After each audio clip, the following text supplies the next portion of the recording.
Sticker लगा दे लेकिन वो तरह आईफोन नहीं बोलवाओ नहीं रे सारे चुप रहो।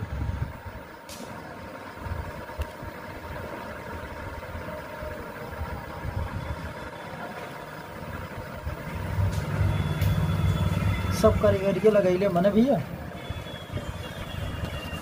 यार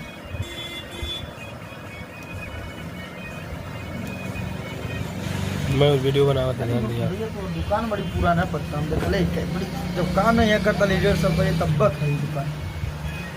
ये खाली वीडियो बनावा था 5 साल बना 1.5 साल से जाना चाहिए कम से कम 2 साल से।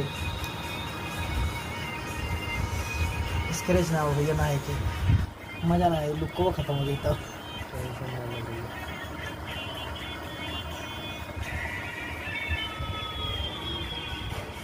अच्छा भैया अगर उजारल चाहे तो भी उजर सुई सकेलो ना। हाँ स्टिकर वो हां भैया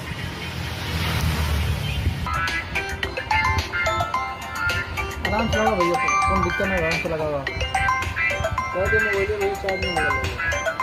चार्जिंग कई जेबीएम में हल वाइब्रेट बात